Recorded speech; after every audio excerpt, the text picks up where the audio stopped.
Checking in with State Representative Tacky Chan of Quincy for our first Tacky Talk of November 2023, Tacky. Yeah, happy November, Joe. It is quickly coming to Thanksgiving and Christmas, isn't it? Yes, I thought you might, have your Halloween costume left over for us today. I did not. I think some of you may know I'm not a big Halloween person, but it was good.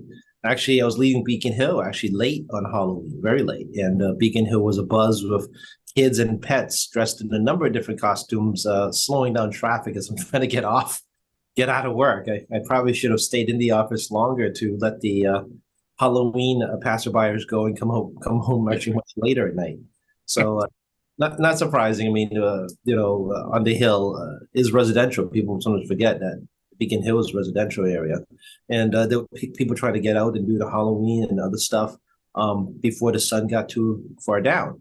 And I left the office when there was still a little too much light. Right in the middle of it, right? I've heard stories that the State House is haunted. Have you ever experienced anything? It's Boston. I mean, the place is 400 years old. I mean, the whole city is haunted. I mean, there is a ghost tour actually that you can catch at nighttime. I think I'm trying to remember what the name of it. I want to say it's Ghost and Graveyards, but I'm probably wrong. But yeah, you can. There is a trolley tour. Actually, last night I was at a colleague's fundraiser, and I watched trolleys filling up for this ghost tours. And honestly, that's a great sign. Seeing trolleys being loaded up full of people. It's tourism is a big part of our economy. It's a number three driver, depending on what year we're talking about. And it was good to see them go out. And not surprisingly, they were parked just around the corner from the Omni Parker House, which is famous for having a ghost there. Which story again, can't tell you right now. I'm trying to remember it off the top of my head, but Right. there's a ghost floating around in one of the rooms there. Neat. Yeah, I mean, people always think Salem when you think Halloween, but really Boston's got it going on too. Oh, and like Quincy, they also have urban grave sites. The Boston Commons at the far end by Boylston Street, has a bunch of graves. Mhm. Park Street Station at the Park Street Church, has a grave next to it, including John Hancock and Ben Franklin's parents. Mhm. So, not surprising, these old urban cities have grave sites all through the center city, like Quincy does next to City Hall. And there's always going to be some kind of story that comes off of various buildings regarding this and that and certain people. Exactly. Yeah. And not only that, but now it certainly feels like fall for a change. Yeah, as I like to say, it was a summer Saturday. We had a great time. My mom wanted to do the fire pit barbecue, which we talked a little bit about last week, and Saturday was making it happen, and it's actually Friday late afternoon was getting everything prepped, and my mom had a great time with her friends, and I smell like smoke. To get the fire pit, everything going, and it rained on Sunday, so I couldn't clean the fire pit. The embers weren't cool enough yet on Saturday, so it started raining Sunday, and I was like, well, guess I'm doing this Thursday, and today is Thursday. Yes, that's right. Well, at least put the fire out.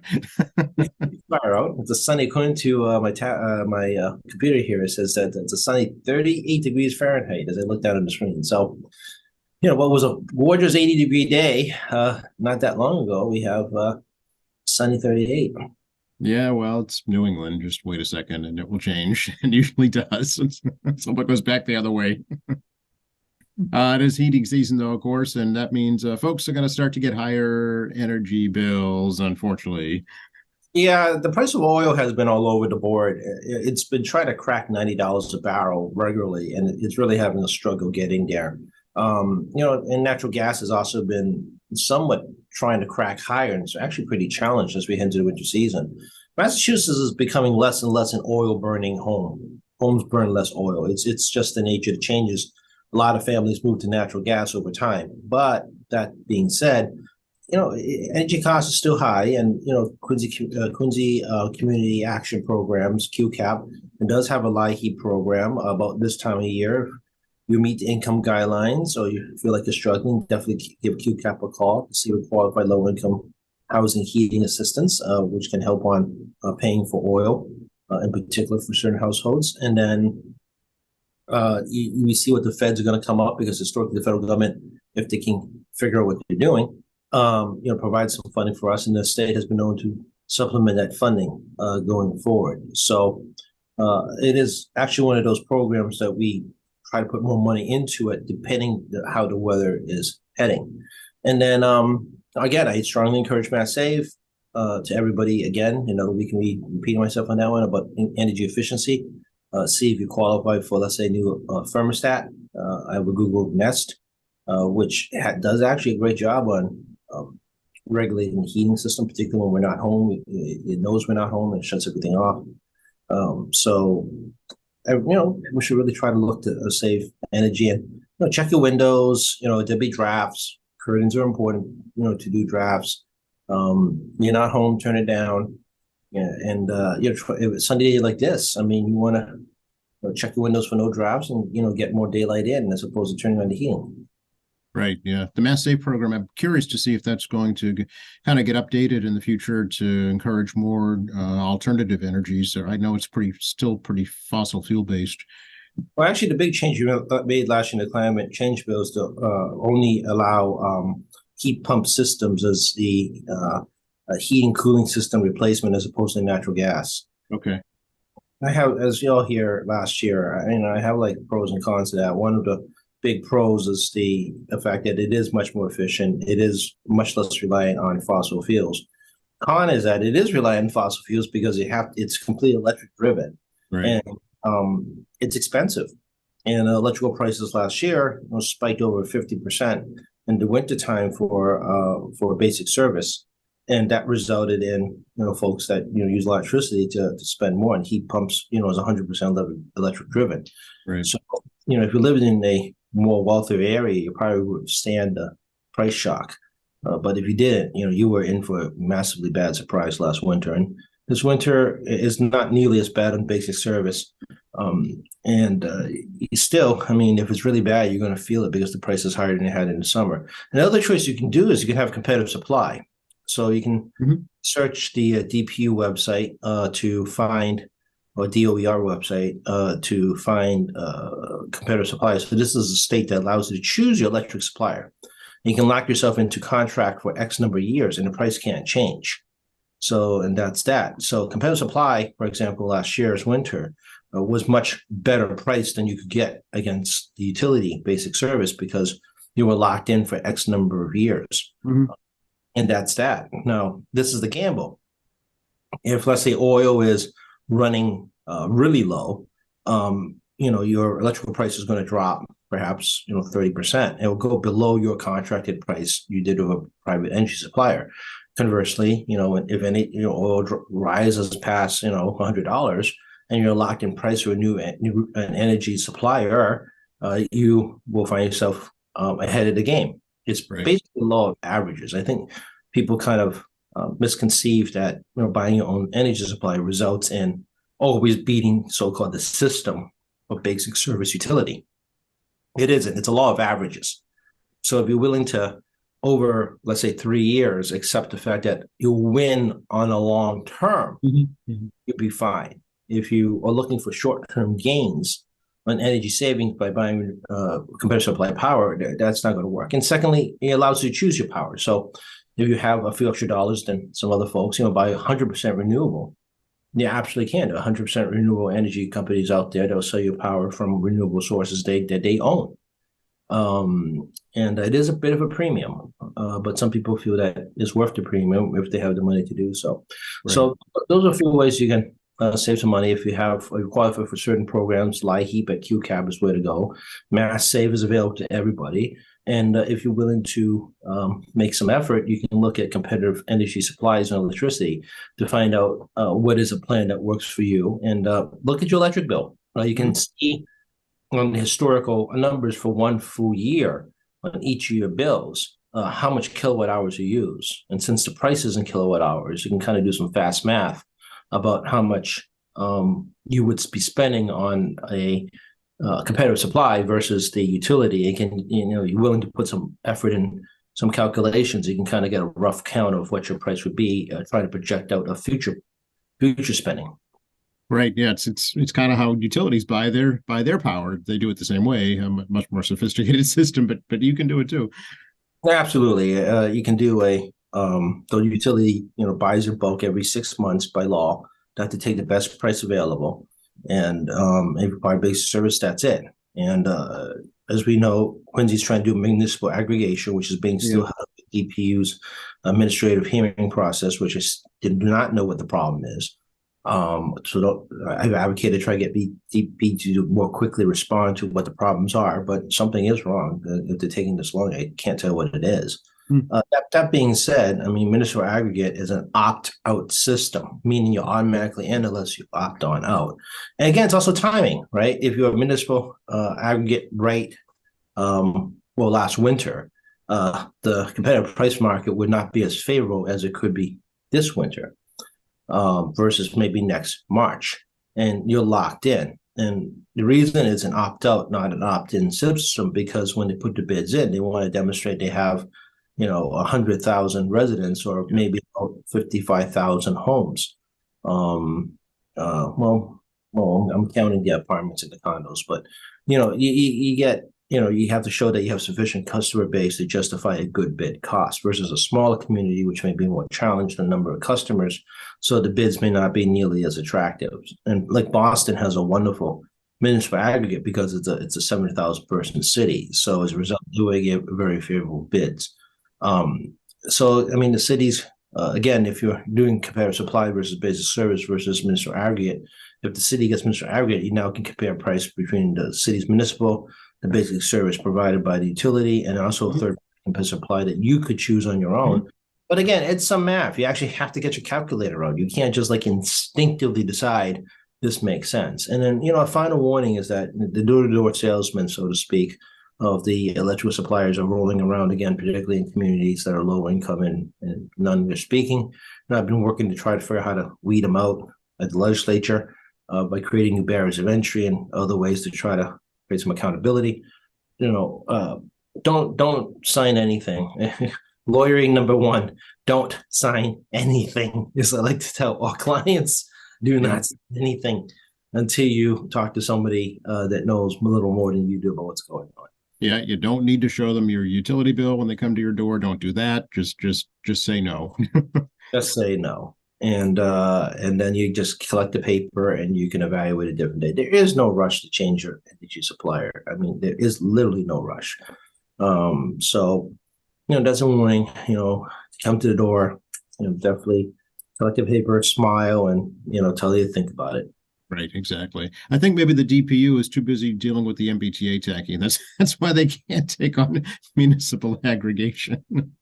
Again, I've had consternations about the DPU chair, the last couple of governors who feel that their job is to greenify the world as opposed to thinking about customers and doing their entire job. Transportation safety has been part of DPU as long as I can remember. And, as again, I point back out to the Fung buses. As soon as there was a problem with one bus, they came in there and actually shut down the company. Mm-hmm. So it isn't like they don't know how to do their jobs. They just choose not to do their jobs. And they're actually quite frustrated about that. My attitude is that, you got a job, do your job. If it isn't part of your job, obviously somebody else got to do it. Right, exactly. Can we talk a little bit about the migrant crisis here in Massachusetts? And just yesterday, the court ruling in favor of the Healy administration, imposing a cap, I guess, on the number of families that can be included in that system. Yeah, in summary, we have a 1983 law in the books that creates a right to shelter for vulnerable populations, persons with vulnerable populations, especially women, single women, families, domestic violence victims, certain conditions that are usually high vulnerability, and they have nowhere else to go. That's part of it as well. They have no capacity to go anywhere else, meaning they don't have a funding source or anything like that. So we have the right to shelter law, which is the state has to provide you temporary shelter as they work towards a permanent solution regarding your emergency. And again, it's very vulnerable populations, which also includes refugees because they have nowhere else to go. They're here. In this case, it's the temporary migrants, which are essentially refugees. So they literally have nowhere to run back to. The domestic violence victim, same thing. You have nowhere else to run back to, unfortunately. So As a result, as you all know, we have the Welcome Center in Quincy, which is about 7, give or take a few days, people passing through Quincy and on the way to a emergency shelter. And we're using hotels like mad.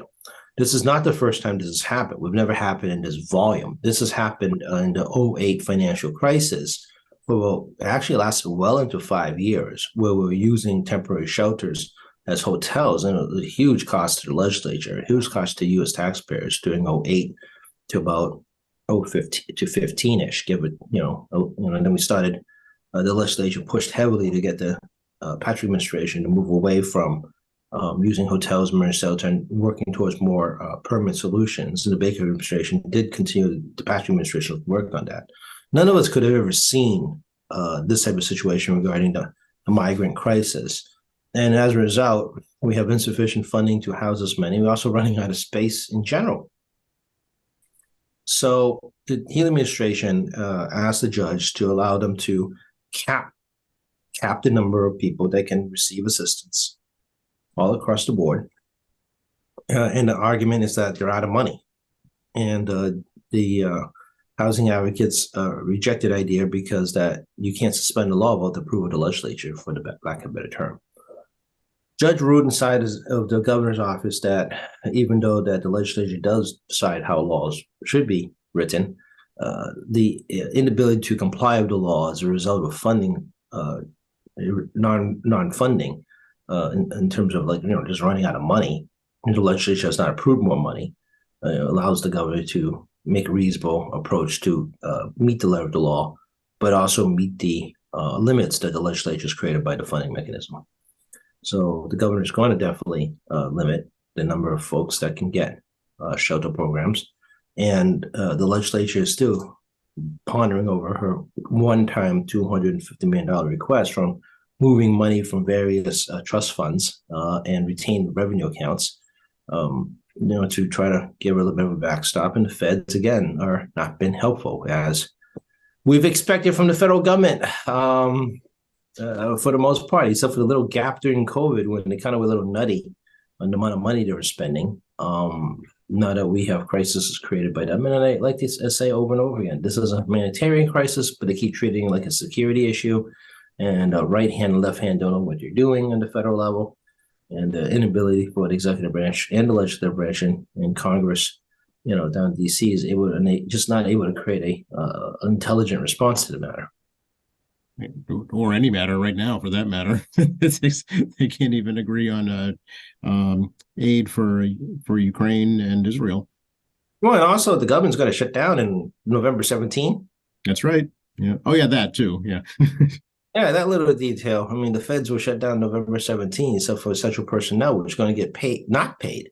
Essential personnel would not be paid to keep working at the federal level. So, it's again, it's like a reoccurring theme with the federal government. We're playing roulette against the public, that rely on government services, as well as state, counties, and municipal governments around the U.S. that rely on reimbursement and support for services depending on the state, county, and municipality in the United States, and also the territories, which is actually controlled by the federal government. So, yeah, we'll see. I mean, they're a mess. It's 15 days or so to government shutdown opportunity. There are a number of hotspots that the U.S. historically has been supporters of, and also playing deterrent in some areas, and just general operations of the House. I mean, you got to get a leadership team in place. But then again, I mean, one person can, in the majority party can oust the speaker, create no confidence and start this process over again. And, it doesn't matter who the speaker is in the Republican Party. It's still four votes will completely derail a project. And they have no interest of asking or compromising with the Democratic Party to make something happen because they can't get their house in order. They have limited options of what they can do. And remember, Nancy Pelosi only had 4 votes too. And she did not have a situation she was being held hostage by a very small number of Democrats. Again, the difference of styles. We are not a monolithic party. There is a lot of diversity of opposing views and geographic interests in parties. I talk about this all the time here. The legislature is not a monolith, and at least skillful leadership will allow you to try to find common ground in great diversity of your political caucus.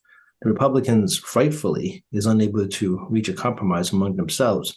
Agree or disagree with their position, decisions need to be made and things have to move forward. Whether you agree with it or not doesn't matter, but stagnation is unacceptable. Right. Yeah. I can't help. I know we talked about this before. I can't help but think what John Adams would think. We just celebrated his 288th birthday anniversary earlier this week.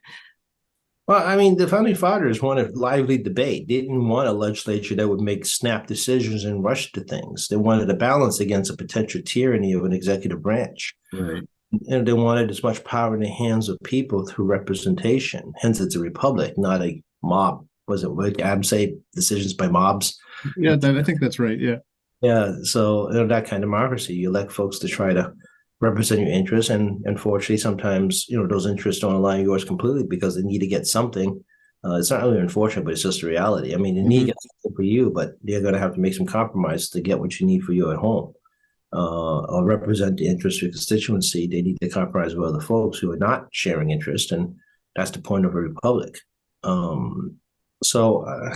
mean, I don't know what to say. It's at this point exhausting watching down in DC, just inability to get their act together. And I mean, now you get to see the difference between two leadership styles of two different political parties. Like I said, Nancy Pelosi, I know she gets maligned by folks because, easy targets, us politicians are fun to beat up. But there was no stagnation. That's right. Yeah. She was able to lead, as it was her job, and then pull the party together. Yes. And that's part of leading. You got to be able to put diverse groups together and get them on the same page, and that involves conversation and compromise, and putting your own interests aside. And your word is your bond, and that's a big part of this gig. It's not like we sign a long, complicated contract when we agree to a deal. I mean, this is a handshake and a promise and your word. And in the case of the Republican Party down in D.C., they're unable to even compromise, and the conversations are apparently pretty rough based on the news reports, and your handshake is your bond, and a lot of question marks with certain members down there. And of course, you got interested districts. I mean, you got about 20 plus individuals in the Republican Party down there that have districts that went Biden, and they're heavily scrutinizing their Republican representative on whether or not they should flip to Democrat, given what's going on. And if you're the one that goes back home and says, well, you can't get a speaker, it's leadership's problem, but you're in the majority party, it doesn't sell well. Right. Exactly. Yeah. As Kevin McCarthy found out. Yeah, I think Kevin McCarthy will run for re-election next year. I think my opinion is that he'll kind of bite it out again, and wait to see how it continues to unfold his caucus. And, maybe he'll return. This is a gig that allows you to come back from the dead. And he's, I believe, in his 8th term, perhaps. Oh, wow. Okay. Yeah. I think Nancy Pelosi will stick around one more term. I think she'll do one more term. Interesting. In DC politics, all the happenings now, will ripple into next year. Right about this time of year, you start looking for candidates on both political parties to run against the incumbent. And also in both parties' case, people who want to challenge incumbent in a Democratic or Republican primary will be scoping out the opportunity right now. They'll be looking now to see if they can garner support at the local level to run for Congress. If you're smart politics, you keep ears to the ground to find out what's going on.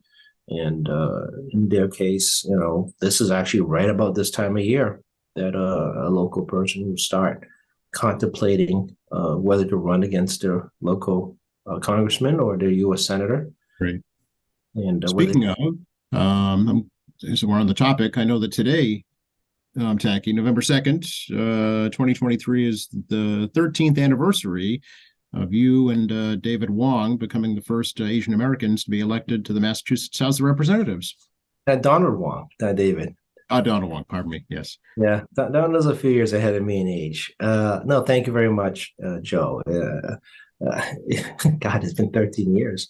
And it was an early November election too. There was a very short span between primary day, which I think was deep. I think it was like the 14th, Okay. uh, and election day. It was really a snap to the end. But no, thank you very much for reminding people of that. And I always try to work hard. I don't make too much of it. But you remember, at the time there was a question whether Asians were elected, and everyone thought there was one in the House. I remember. And the media had to go check with the clerk, who had to check the historical records to show that it took centuries, essentially, to have Asian elected to the Mass House of Representatives. And Donald Wong and I are very proud to have pioneered the way, unintentionally, actually. Like, this was not an objective. And also our good friend Paul Schmidt, whose mother is part Chinese, from Westport, that we found out later on during the session. So the Asian caucus is 7 persons now strong. At a time we had nobody over 15 years ago, and trying to do good work. And I'm, chair of the House Asian Caucus for now.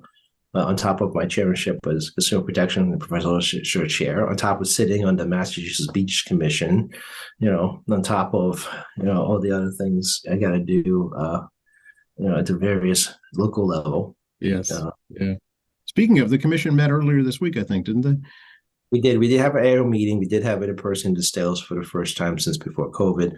We had Commissioner Rigero DCR come by. We had Boston's environmental climate person come by, and some of the different advocacy groups, and the commission took some testimony, mostly written. People didn't really come to testify in person, but written testimony about their thoughts about the beaches. It's actually been a pretty good program overall throughout the entire beach system. State of Harborside Bay has been a wonderful partner. A lot of kudos to Bruce Berman, who had known for a very long time. Me and Bruce were talking like, oh my God, we've known Joe forever now. And, with their support and help, it's with groups like Friends of Wallaston Beach and all up and down, we're able to, provide more programs, give good advice to the DCR, and to make sure the beach is accessible and active for all. And also most recently, we discovered linguistic access and access for persons who are physically challenged to have greater access. And, DCR has been working with us and trying to come up with more ways, whether it be looking at this, stairs and sidewalks of various beaches, what capital improvements can be there. We have different types of wheelchair ability regarding sand, but it also requires staffing and money from DCR. And Beach Commissions has a little bit of money in the budget. I think it's about $600,000 to address all the beach issues through community groups, and that's been a big deal. So, much thanks to my fellow commissioners at DCR and Friends of Wallaston Beach, especially down here, on all the hard work they do. And the 2 yacht clubs, Squantum and Wallaston, very participatory regarding beach access. Yeah, and it's a big draw for especially new people coming to Quincy. That one of the number one things they cite is the access to the shore. Yeah, I mean, obviously, I take it for granted. I've lived close to water my whole life. But yeah, beach access is a big attraction. You don't need to have beachfront property in Quincy. You can, pretty much for Hancock Street, for example, you can walk there in about 15, 20 minutes. So it's very train accessible. People forget that. Yep. Get off of Wallaston Station, you can just walk straight down. Yeah, parking is free there too. So yeah. Yeah, you can just walk on down from Wallaston. During the really hot days, remember people were actually walking off the train to Wallaston Station. No, I'm sure it was too hot on the train because the air conditioning wasn't working. That's not. Yeah, that's fair. That is fair. But I mean, this year obviously was a little bit tougher because of the rain. It just wouldn't end. And of course, water quality is tied to rain. People don't realize that high rain and our drains go to the beach, so don't dump stuff into the drains that will pollute the beach. Reside in higher bacterial counts of water that just flushing out the system, for lack of a term, out of the brooks and rivers. Right. So combination of the weather plus higher bacteria counts made it a little tougher to use the water. Let's talk a little about the economy. As expected, the Fed's left interest rates alone yesterday, Techie. Yeah, I was talking to some folks, actually asked about interest rates at the State House and, what about their future plans on property. I told people if you want to sell stuff, it's time to sit tight still. I mean, even though Fed's left the rate stagnant, the market in terms of the banks and bonds and bond trading and all that, and the banks trying to refinance their deposits to make sure depositors stop fleeing, it's kind of taking care of itself for the moment. Mhm. So even the Feds increased the rate, I don't think it was going to be a massive impact on the economy because people are now living between 6.5 and 9% loans. It wasn't that long ago they were closer to 3 and 4%, and sometimes lower. It was very competitive marketing. People's deposits were staying in the bank because there was really no good alternative out there in CDs and bonds, which is available today in other banks, and with the Feds. So, will they hike rate again? I think it's a possibility they may do this in January at this point. I mean, GDP number came in a hot 4.9 against a 4.2 estimate. To put it in perspective, the U.S. economy is very healthy when it's around 2 to 3% GDP. That's a good steady state for a very mature, large service base. 70% of our economy is service based. To be around between 2 and 3% GDP. So the economy is very hot and very strong. And unemployment numbers I expect on Friday will show that it's going to be pretty stagnant. It's going to be about 3.7 to 3.9. If it cracks 4%, I'm going to be shocked, which means it's almost 100% employment. Mhm. Unemployment numbers, when it stays steady, means that people get on and off on a near equal rate. And so that's basically maximum employment, where you don't have a spike in employment, and it keeps moving up. When it's a flat number for several months, it means it's an equal number of people getting on and off, meaning there's sufficient jobs. And the JOLTS number, the number of how many unemployment open, is still far exceeds the number of people on unemployment. So job openings exceed unemployment and the workforce number. So until employers continue to try to find new efficiencies so they can reduce or not add to their workforce, it's pretty crazy economy. And wage growth has slowed, which is good. A lot of your prices in stores actually now wage growth, not fuel costs or other inflationary matters. So we see what core PCE looks like, which is prices out housing and energy. We'll see what that's going to come in from October, and it gives a little bit of a clue. But 4.9 GDP, that's very, very, very strong economy. And Europe's technically in a weird recessionary state. The British are still kind of struggling. The Australians are struggling. The Japanese are strong. The Koreans are a little bit of a stagnation situation, and the Chinese is really like a mess right now in terms of their economy. The very schizophrenic data coming out of there. The key one is manufacturing is down in China, and they're a huge exporter of manufacturing, which means the rest of the world isn't capable of taking their goods. They just don't. They just can't pay for it. Interesting. Yeah, we've talked about it many, many times. It's out of whack with what you would expect the economy to be doing right now, given the current state of the interest rates. Yeah, and the stock market reflects the kind of schizophrenia. I mean, people. The goal is not to lose money, right? If you hire a financial person or your hedge fund manager or mutual fund manager, the goal is to make money for your clients, not to lose money. And I think there's a lot of constant shuffling around on these big hedge funds and brokers trying to figure out how to preserve their client funds because they have a fiduciary responsibility not to lose their clients' money. Right. That's the job. And I think there's a lot of shuffling around as they're trying to figure out what I refer to as flight to safety. Where can they, try to not take a loss in the markets, whether it be, bonds or the stock market itself. And I think that's what's driving this volatility partly. I don't think it's the whole thing. I think it's also partly the reason that the market, was completely destroyed through October. And then now they're coming back up and there's a shift again. I mean, there was people hated for a while banks, and they still do. But there's also like this weird thing about cyclers, like consumer goods, right? Cereal moves in a cycle. It's not like this steady state. Yeah. So, every few days, it seems like, there's a flight to different companies, and earnings are down on the big corporate picture. It looks like it's not beating last year's numbers in terms of total corporate earnings, which again affects. We'll see how it affects employment. And the UAW strike seems to be coming to a close, and those increased wages are going to be reflected in the big three's future price structure regarding car manufacturing. Yeah. And perhaps they're able to, find other efficiencies to keep the price down. But this puts the big three at a couple of different spot versus non-union shops, such as Tesla, which is the biggest electric car purchased by U.S. people. I mean, the United States is the biggest market for them. It's not China. And the big three and other foreign cars are still working towards electric vehicles. And there's been a report that electric vehicle purchases have definitely slowed down. The credits the Fed's put together has reached saturation in the market.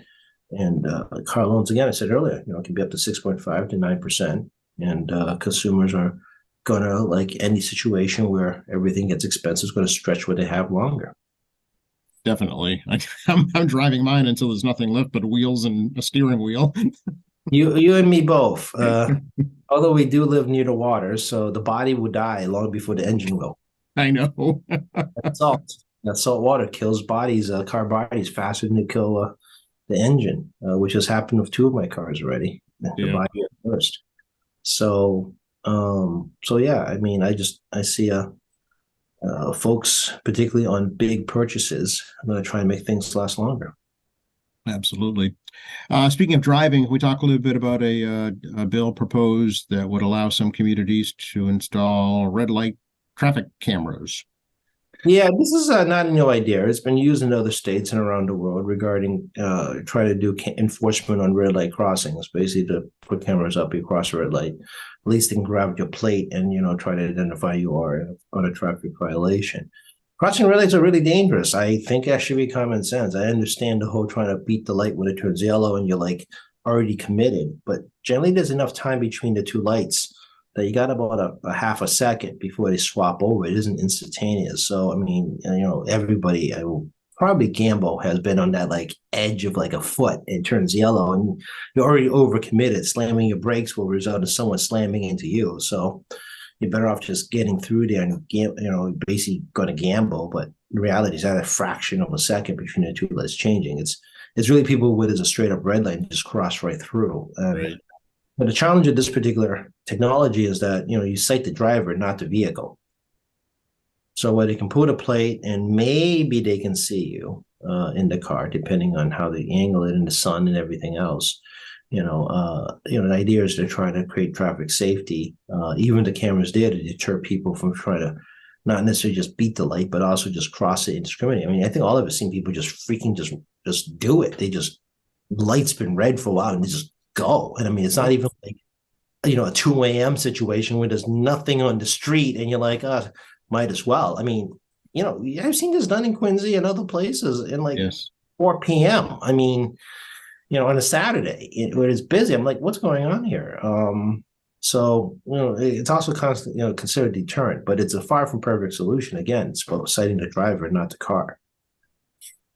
Yeah, it'll be interesting to see. I know it's been proposed before. I guess this current proposal would only allow the back of the car to be photographed to avoid any kind of racial profiling, I think. Yeah, but the car isn't driving itself. Right. Maybe someday. But then again, when they do someday in large quantities, they will not cross red lights. Yeah. That was my other question is what if the driverless car malfunctions? Who pays that ticket?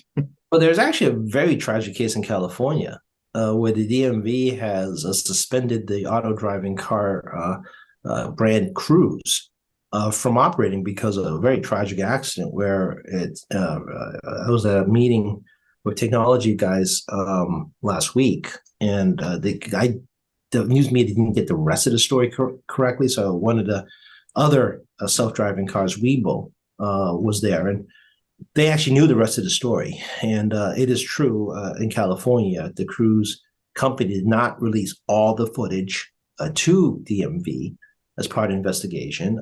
These cars are radar plus cameras plus a supercomputer plus laser guidance. I mean, it's full tech.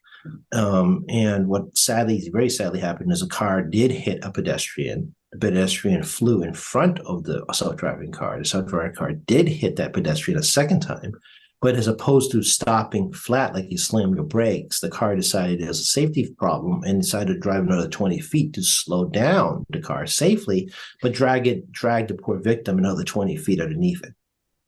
I had not heard that. Yeah, the AI did not make a proper decision because it is an AI system. So the artificial intelligence made the decision that this was a car safety error. So we will bring us to a slow stop as opposed to just slamming the brakes. We hit something. My goodness. Okay. So it has not been perfected, obviously. But there've been other incidents years ago, many years ago now, regarding things like the color white. Had problems identifying reflective surfaces. They have problems reading certain types of signs. Obviously, technology has advanced since those instances. Like they had a legit real problem seeing white things. Well, that could be a problem in a snowstorm around here. Well, actually, yeah, that's true. I mean, I talked to a guy from Minnesota, a senator from Minnesota, who basically has dedicated like 8 years of his life to electric vehicles. And he said, there's no lines on the street in Minnesota when it snows, and it takes a long time to get it plowed. So an autonomous vehicle is sitting a sheet of white. Humans that drive the roads long enough can, kind of figure out where the lines are. You do long enough. All of us are driven in conditions where you stay to the right of the road and have some ideas of where you're supposed to be. But autonomous vehicle could find itself driving, way off the road. And we would know because of the roads, the feeling of the road changes when you're driving, right? You would know. So about some better visuals, autonomous vehicles could have some challenges. In urban areas, a little bit different. It sees cars, streets, roads, traffic lights, buildings. I mean, all the other things. But autonomous cars are going to be here, and I actually do look forward to it, to the idea that I don't have to drive, and it'll be you may not need to own a car. Maybe you just have to pay as used, which should actually be affordable for everybody if you don't need to have a car full time, and you basically sufficient automated vehicles, and you basically rent the car by app for X number of time, X number of hours per destination, and a pay per destination. That will relieve traffic because the cars will move in sequence, so there's no traffic jams. Because traffic jams are human problems, not a computer problem, hopefully. And also takes some pressure off the public transit, and also good for the environment because it's destination the most efficient manner possible. Yeah, interesting. I don't know if that'll happen in our lifetime, but maybe yours, not mine. I think you'll see it in your lifetime. Really? Yeah, I really do. I really do. I do think that this is the objective of rideshare companies to move away from autonomous vehicles. I do think that companies like Tesla and the other big technology companies and car manufacturers are moving us that direction. There's other questions, for example, like the instance I described in California about insurance, right? We talked about that. So you're not the driver, car's automated. How do you insure those cars? Right? Because things can still happen, whether perhaps maybe the tire blows out, a different type of malfunction. The malfunction is not always like driving into something. Tire blows out, or perhaps the engine stalls, which is a legit human issue, legit weather-related issue. Car battery has a problem. They're not flawless. So, I mean, what is who covers those insurance costs if, God forbid, someone's injured or, this property damage? Right. And then there's the whole issue of what about the revenue from the excise tax and the gas tax? And, that'll have to be made up, I'm sure, in some way, determining who owns these vehicles. Electric vehicles is murdering the gas tax. Gas tax collection has been in decline relative to CPI since the 70s. The combination of cars being more than twice as efficient than they were 40 years ago, plus advent of electric and hybrid vehicles has resulted in less gas sales compared to CPI. So it hasn't kept up with the price of inflation, especially the last couple of years, especially in COVID when nobody drove for a while. Right. Yeah. And as a result, that all goes to cities and roads. So the choice the legislature and the federal government has to make is just jack up the gas tax even more.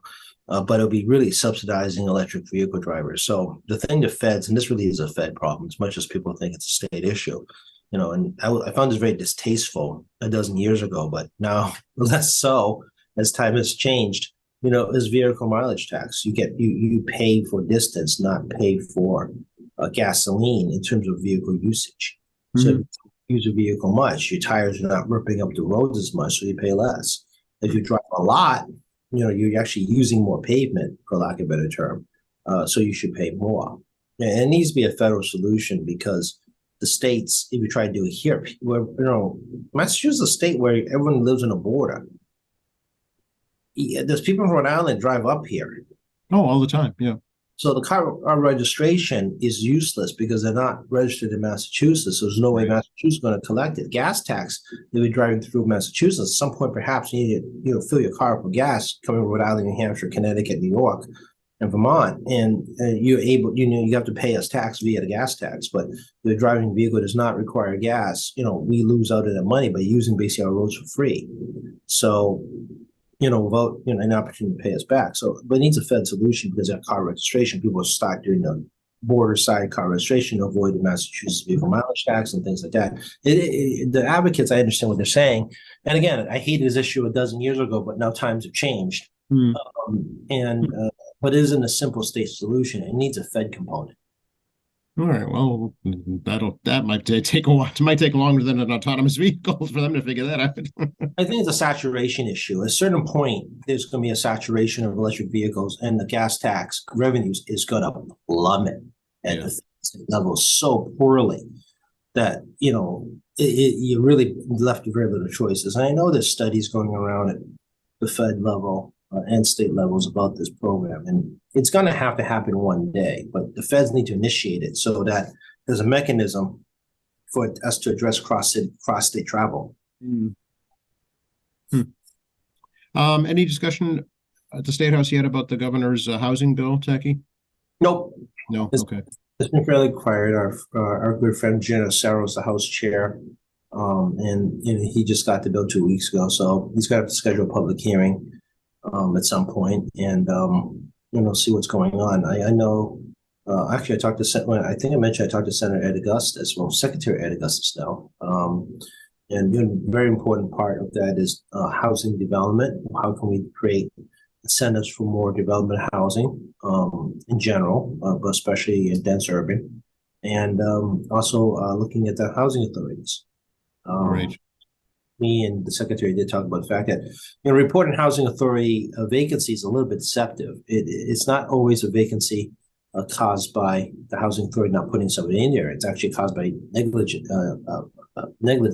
neglecting maintaining properties as opposed to try to maintain the property to housing livable standards. They just shut down because they may not have sufficient resources. Right. Yeah. It's actually here in Quincy. It's the opposite. They're turning into their own development corporation and building new housing for the first time in a long, long time. Yeah, Jim Marathis has really come up with a lot of innovative and a bunch of different ways to address housing issues, and he has really put the foot down regarding tenant compliance as a landlord, as well as trying to make sure that they all meet code for the units, and also put in new heating and cooling systems, which again creates more efficiency on electrical usage. So they were using ancient boilers that were shared through the building, which means not everybody got hot water when they wanted it. Right. And it shifted to smaller boilers and heating systems in individual units, which is actually significantly more efficient in terms of energy usage, and also ensure that senior citizens get hot water and cooling on demand as opposed to kind of sharing a central unit built in like the 70s. So, Jim has done something that should have been done, quite frankly, in the early 2000s, is to bring them right to the 21st century technology. And current technology will last decades and will be efficient for decades. Yep. So look forward to see what else they come up with. We got to go. I just looked at the clock. I'm like, wow, that was fast, Techie. Hey, it's always a great time talking to you. So, time moves quickly when you're having fun. Yeah, exactly. As always, how do folks get a hold of you? Oh, we're in the office, room 42. I've actually readjusted my schedule to spend more time there. I discovered good mental health for me is actually not being at home. So, things, again, living in a post-COVID world, I got to be in the office I got to get out of the house. So yeah, room 42 at Estate House, 617-722-2370, 617-722-2370 is the main number. Smash a button, get to one of us in the office. You have email tacky.chan@mahouse.gov, tackey.chan@mahouse.gov. I do read my emails. Can't claim I remember every single one. I do read hundreds, sometimes well into 100 a day. But I do read them all. We do log them into our system, and we do constituent services first. And I've received some colorful ones, so we'll leave it at that. Obviously, I have the state representative Facebook account. You can see my comings and goings. People like pictures apparently, so we're trying to increase my picture count. We have at Tacky Chan on X.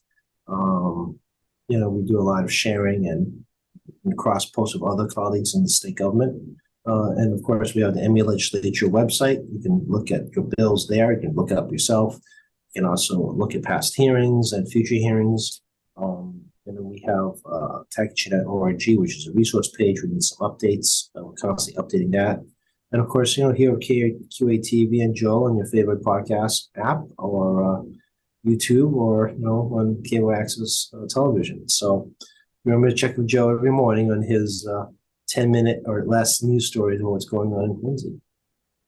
Thank you so much, Tacky. Appreciate the little plug, and appreciate the opportunity to catch up with you again. Happy 13th anniversary. Thank you very much, Joe. Thank you. And I'll see you in a week's time.